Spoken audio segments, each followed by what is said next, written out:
సూర్యుడు తన విశ్వరూపం చూపిస్తాడా? దాని ప్రభావం ఎంత?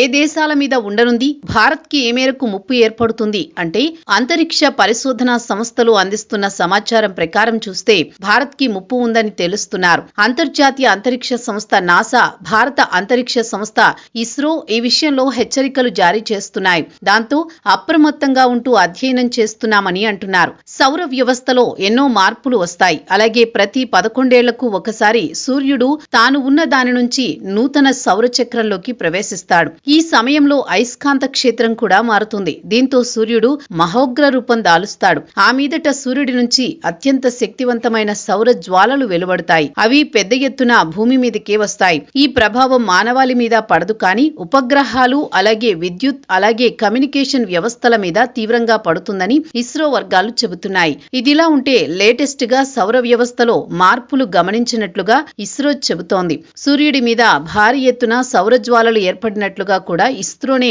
పాటుగా నాసా సైతం చెబుతోంది. ఈ పరిణామాలు భారత్ కి ఎక్కువగా ముప్పు తెస్తాయని అంటున్నారు. సౌర తుఫాన్ వల్ల ఏం జరుగుతుంది అంటే రేడియో బ్లాకౌట్లు సంభవిస్తాయని చెబుతున్నారు. తీవ్రమైన స్థాయిలో సౌర తుఫాన్లు ఏర్పడి అవి నేరుగా భూమిని తాకితే ఉపగ్రహాలు కూడా దెబ్బతినే పరిస్థితి ఉంటుందని అంటున్నారు. అంతేకాకుండా టీవీ సిగ్నల్స్, అలాగే రాడార్లు, విద్యుత్ గ్రిడ్లు దెబ్బతింటాయని చెబుతున్నారు. ఈ నేపథ్యంలో భారత్ కి చెందిన దాదాపుగా ఉన్న 50కి పైగా ఉపగ్రహాలను పర్యవేక్షించే కీలక బాధ్యతలను ఇప్పుడు ఇస్రో నిర్వహిస్తోంది. ఇక సౌర తుఫాన్ వల్ల భారత్ లో కమ్యూనికేషన్ వ్యవస్థ దెబ్బతినడంతో పాటు నావిగేషన్, అలాగే ఉపగ్రహ పరికరాలు దెబ్బతింటాయని కూడా ఇస్రో అధికారులు అంచనా వేస్తున్నారు. సౌర తుఫాన్ తీవ్రతను బట్టి అసాధారణ సంఘటనలు కూడా జరిగే అవకాశాలు కొట్టిపారేయలేమని ఇస్రో అంటోంది. అదేవిధంగా అలాంటివి జరిగినప్పుడు తగిన విధంగా స్పందిస్తామని ఇస్రో అధికారులు అంటున్నారు. ఇక రేడియో బ్లాకౌట్లు వచ్చే అవకాశాలైతే అధికంగా ఉన్నాయని చెబుతున్నారు. ఈ క్రమంలో కమ్యూనికేషన్ వ్యవస్థకు ఏదైనా ఇబ్బంది వస్తే వెంటనే స్పందించేందుకు తాము సిద్ధంగా ఉన్నామని